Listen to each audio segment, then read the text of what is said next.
Guys आप लोग ये जानकर हैरान रह जाएंगे कि एप्पल के आईफोन 12 128 GB की कीमत इंडिया में 80,000 रुपए है, जबकि उसकी रियल प्रोडक्शन कॉस्ट मात्र 30,000 रुपए ही है।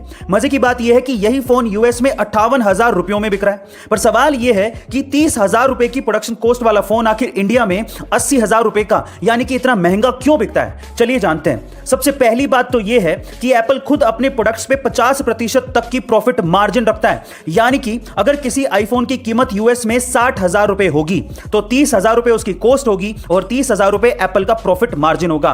लेकिन इसके अलावा जब यह फोन इंडिया में आता है तो उस पर 18% की जीएसटी और 30% की इंपोर्ट ड्यूटी लग जाती है और इसी वजह से 30,000 रुपए का फोन 80,000 रुपए में बिकता है। गाइस यही इसके पीछे का रीजन है। बड़े काम की शुरुआत हमेशा छोटे से होती है। कैसे? एक और एग्जांपल सुनिए। आपने सबवे रेस्टोरेंट्स का नाम तो जरूर सुना होगा, लेकिन क्या आपको पता है कि उसके ओनर फ्रेड डेलुका इस बिजनेस को करना ही नहीं चाहते थे, बल्कि वो तो एक डॉक्टर बनना चाहते थे, लेकिन पैसों की तंगी के कारण वो ऐसा नहीं कर पाए। उनकी इसी हालत को देखकर उनके करीबी दोस्त पीटर ने उन्हें $1,000 दिए और एक दुकान खोलने की सलाह दी।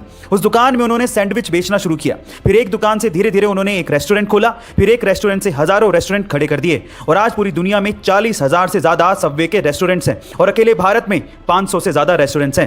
गाइस इसीलिए कहते हैं कि छोटे से ही शुरुआत करिए, पर जरूर करिए। अगर आप भी छोटे से शुरुआत करके इन्वेस्टमेंट करना चाहते हैं तो डिस्क्रिप्शन बॉक्स में डीमैट अकाउंट के लिंक्स दिए हैं, फटाफट से जाके खुलवाइए और अपनी इन्वेस्टमेंट्स आज से शुरू करिए। चाइना कमाल है, वो अपनी इमेज को बनाने के लिए कुछ भी कर सकता है। इसका एक छोटा सा एग्जांपल सुनिए।